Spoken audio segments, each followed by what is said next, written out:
अरे मामा, दिल्ली के जंतर मंतर पर 21 अगस्त को जो हुआ उसने एक बार फिर देश में आरक्षण को लेकर चल रही बहस को सड़क पर ला दिया। नाम है रिजर्वेशन आंदोलन। इससे पहले आपने भाई दिल्ली के जंतर मंतर में वो कॉकरोचों का आंदोलन देखा होगा, है ना। वो 1 महीने तक चला था, उसमें भी लाखों की भीड़ आई थी, लेकिन धीरे धीरे करके आई थी। लेकिन इस आंदोलन ने एक ही दिन में अक्खी दिल्ली को हिला डाला। कहीं ना कहीं सरकार भी आज अलर्ट है। एक दिन में इस आंदोलन ने दिन में तारे दिखा दिए। ये जो आंदोलन चल रहा है इसका एक पेज है, उस पेज पर भाई कल रात एक वीडियो अपलोड किया गया था। उसमें ये दावा किया गया कि एक दिन में यहाँ 25,000 से 30,000 लोग उमड़ पड़े थे। कल जो हुआ वो एक ट्रेलर था, अगली बार लोग लाखों में उतरेंगे।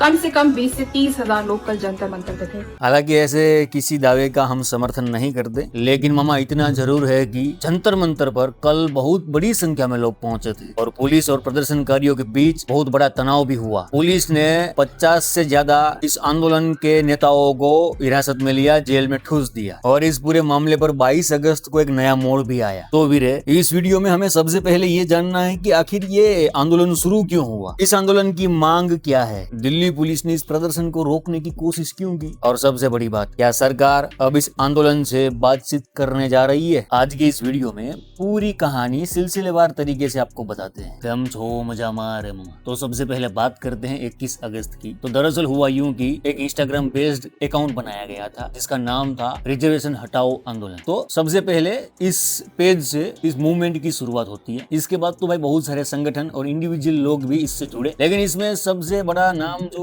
उठ कर आता है वो था हर्ष दुबे का। हर्ष दुबे ये नाम याद रखना, क्योंकि हर्ष दुबे के नाम के साथ एक बड़ा ट्विस्ट है जो आपका खोपड़ा ना घुमा डालेगा। तो दरअसल हुआ यूं कि रिजर्वेशन हटाओ आंदोलन नाम के इंस्टाग्राम बेस्ड मूवमेंट से लोग जुड़े और बताया जाता है कि यहाँ पर 56 लाख फॉलोवर है, यानी यह कोई छोटा मोटा सोशल मीडिया पेज नहीं है रे। इसने सोशल मीडिया के जरिए बड़ी संख्या में लोगों को मोबिलाइज किया। लेकिन यहाँ कहानी में सबसे बड़ा ट्विस्ट था जंतर मंतर पर प्रदर्शन की अनुमति को लेकर। दिल्ली पुलिस ने साफ कहा था कि 21 अगस्त को जंतर मंतर पर इस प्रदर्शन के वास्ते अनुमति नहीं दी गई है। पुलिस की तरफ से इसके बजाय रामलीला मैदान में शांतिपूर्ण प्रदर्शन के लिए एनओसी दी गई थी और इसमें अधिकतम 500 लोगों को शामिल होने की अनुमति थी, वह भी शाम 4 बजे तक। लेकिन प्रदर्शनकारी जंतर मंतर पर पहुंचे। इसके बाद जंतर मंतर के आसपास सुरक्षा बढ़ाई गई, पुलिस और केंद्रीय बलों की तैनाती की गई और प्रदर्शनकारियों को वहां से हटाने की कार्रवाई शुरू हुई। रिपोर्ट के मुताबिक 50 से अधिक इस आंदोलन के जो लीडर थे उनको हिरासत में लिया गया और पुलिस की गाड़ियों में ठूस ठूस के उसको जेल भेज दिया गया। वीरे, अब यहाँ पर यह सवाल आता है कि आखिर ये लोग मांग क्या रहे हैं। तो सुनो, आंदोलन के नाम से ऐसा लग सकता है कि इनकी सिर्फ एक मांग है, आरक्षण खत्म करो। लेकिन प्रदर्शन में रखी गई मांगे इससे थोड़ी ज्यादा विस्तृत है। पहली बड़ी मांग है कि सरकारी सहायता में आर्थिक स्थिति को ज्यादा महत्व दिया जाए। यानी प्रदर्शनकारियों का कहना है कि अगर कोई व्यक्ति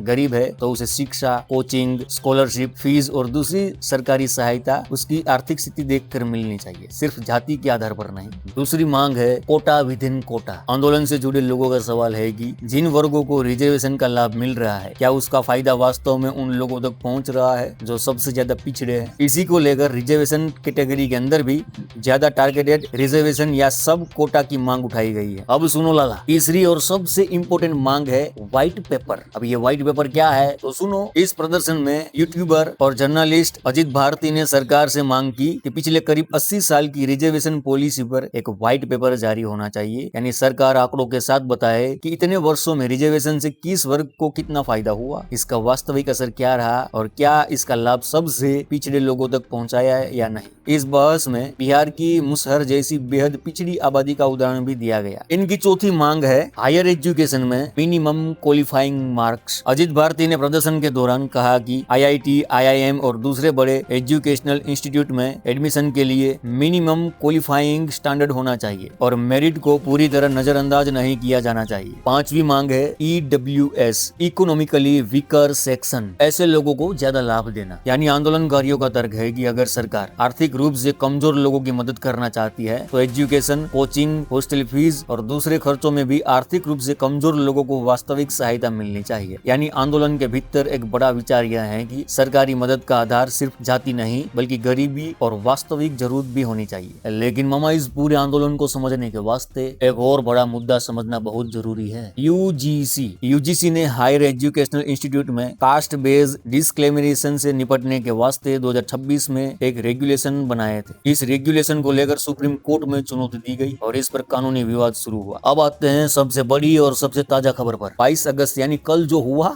उसने इस आंदोलन को एक दिन में, उस एक घटना ने इस पूरे आंदोलन की दिशा और दशा सब कुछ बदल डाला। और उसके सेंटर में एक बंदा, हर्ष दुबे। अभी उसके ऊपर अपन बात करेंगे ना डिटेल में, तो पहले खबर सुन लो कि क्या क्या हुआ है, और फिर हम इसके ऊपर थोड़ा मसाला इसको डाल के फिर ऐसे समोसे की तरह ना इसको चबाएंगे। तो 22 अगस्त को आंदोलन को लेकर राजनीतिक बातचीत का रास्ता खुलता दिख रहा है, ऐसा मीडिया में बताया गया। और फिर जो हुआ, क्या हुआ तो सुनो। उत्तर प्रदेश के deputy chief minister Brajesh Pathak ने रिजर्वेशन हटाओ आंदोलन से जुड़े प्रतिनिधिमंडल से मुलाकात की। उन्होंने कहा कि प्रतिनिधिमंडल की मांगों को सुना गया और उनकी बात केंद्र तक पहुंचाई जाएगी। उन्होंने यह भी कहा कि प्रतिनिधिमंडल की अगले 2 दिनों में एक केंद्रीय मंत्री से मुलाकात कराने की कोशिश की जाएगी। तो दरअसल हुआ यूं कि ये जो अपने हर्ष दुबे हैं, जो भाई इस आंदोलन का चेहरा बना, वीडियो बना कर ये बोल रहा था कि हमें परमिशन मिल गई है, हमें ये करना है, हमें वो करना है, फलाना ढिनका ढिनका ढिनका ढिनका। और कल रात वो भाई सीधा भागा यूपी और मंत्री की गोदी में बैठ गया। तो मौजूदा सरकार ने भाई सोने का बिस्कुट फेंका और ये अपना हर्ष दुबे भाई सीधा भाई भागा चाटने लगा। इस पूरे विषय पर जो रिजर्वेशन हटाओ आंदोलन के रियल ओनर है, जिन्होंने इस पेज को बनाया था, वे 4 लोग हैं। उनमें से एक जर्नलिस्ट अपने अजीत भारती है, और उन्होंने कल रात जो वीडियो बनाकर डाला और हर्ष दुबे के बारे में जो बताया है, अब सुन लो। ये जो प्रपंच फैलाया जा रहा है कि आरएचए का, ये आरएचए से कोई लेना देना नहीं है हर्ष दुबे का। अब तो भाई इसको हम मंत्री ही कहेंगे, अपने नेता बन गए ना, तो सब धोती कुर्ते में आएंगे, ऊपर टोपी वोपी होगी और अंदर धोती का नाड़ा फिट किया होगा भाई, तो अपने नेता बन गए, आदरणीय सांसद मंत्री संतरी अपने हर्ष दुबे भाई। तो ये अपने भाई अकेले चले गए। पूरे लोग जो करणी सेना भाई, इसमें सबसे बड़ा योगदान था करणी सेना का, अपने मकराना साहब का। लाखों लोग भाई उसको फॉलो करते हैं और एक आवाज में मरने को तैयार हो जाते हैं। करणी सेना के लीडर है ऐसे और उनके समर्थक ऐसे हैं, वे लोग सारे आए थे और एक भी लेफ्टिस्ट को वहां घुसने नहीं दिया था आंदोलन में। हैं ये लोग ऐसे हैं कि बीजेपी को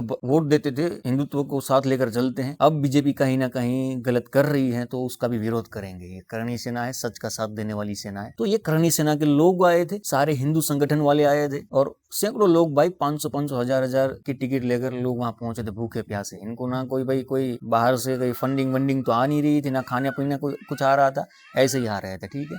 लेकिन ये हर्ष दुबे भाई उसको लगा कि अपना काम हो चुका है, चलो अपनी राजनीतिक रोटी सेक चुकी है। क्योंकि आजकल क्या हो गया है कि जंतर मंतर पर जो भी प्रोटेस्ट होता है, जहां भी प्रोटेस्ट होता है ना, तो ऐसे जो राजनीति में या जिनको शॉर्टकट से पैसा बनाना है, शॉर्टकट से नाम चाहिए, वे लोग अब आजकल राजनीति में घुस जा रहे हैं भाई। हमारा भी भाई गलती हमारी भी है, हमारा एक माइंडसेट ये बन चुका है कि जो चिल्लाकर बोलता है, धमकी देता है मारने की, काटने की, ये फलाना देखना, उसको हम ना लीडर बना देते हैं। चिल्ला रहा है, ये अपना हीरो। भाई ऐसा नहीं होता। चिल्ला रहा है तो इसका मतलब ये नहीं हो जाता कि ये आपका तारणहार है, आपका मसीहा है, नहीं है। देखो कहाँ जाके बैठ गया। तो इमोशनल मत बनो, प्रैक्टिकली सोचो। और भाई तुम लोग ना सरकार को बचाने, सरकार को बनाने के लड़ते हो भाई। सरकार तुम्हारे लिए लड़नी चाहिए, तुम्हारे लिए काम करनी चाहिए ना। ये साला हम अपनी बीजेपी बनेगी, अपनी कांग्रेस बनेगी, अपनी आप बनेगी और उसके लिए आपस में साला घर में खाने को निवाला तक नहीं होता और लड़ते रहते हैं। मत लड़ो, ये रिजर्वेशन के लिए लड़ो, जो अपना हक है उसके लिए लड़ो। एंड द एंड एक लास्ट बात आपको बता दूं, इस पेज के जो ओनर हैं उन्होंने भाई साफ कर दिया कि ये आंदोलन खत्म नहीं हुआ, आंदोलन जारी रहेगा। तो आगे जो भी अपडेट आएगा हम आपको बताते रहेंगे, तब तक जुड़े रहो। एक सवाल आपसे पूछना चाहता हूँ, क्या देश में रिजर्वेशन जाति के आधार पर मिलना चाहिए? अपने पीछे भाई मोर बोल रहे हैं, उसकी आवाज सुनो। ऐसे खेत में वीडियो बना रहा हूं, मजा है इसका भी। तो सवाल ये है कि अपने देश में रिजर्वेशन जाति के आधार पर मिलना चाहिए या फिर आर्थिक परिस्थिति देखकर, गरीबी देखकर? कमेंट में अपनी राय जरूर देना। और भाई कमेंट में डिबेट स्टार्ट करो ना, ऐसे पॉलिटिकल टॉपिक पर। ये मेरा पहला वीडियो है, इसलिए थोड़ी हम मान मर्यादा से और सही ढंग से बात कर रहे हैं। बाकी अपने अंदर भी भाई बहुत लावा भरा है, निकालेंगे धीरे धीरे है। तो और अपने गुज्जू भाई को भाई गले लग जाओ यार, लव यू डार्लिंग, तुम लोग ना कमाल के हो हैं। अभी मैं साला गाली वाली देता ना तो तुम लोग डायरेक्ट फॉलो करते, रील कटते और फिर सीधा वायरल गुज्जू भाई रातों रात, ऐसा होता। तो हमें वो नहीं करना, हम भी बजाएंगे लेफ्टिस्टों की। तो आज के लिए बस इतना ही। चलो इस गुज्जू भाई का राम राम। और नेक्स्ट वीडियो में भाई हम अपने ये जो नए चाचा है धोती वाले हैं, उसका धोती का नाड़ा खोलेंगे। Love you darling.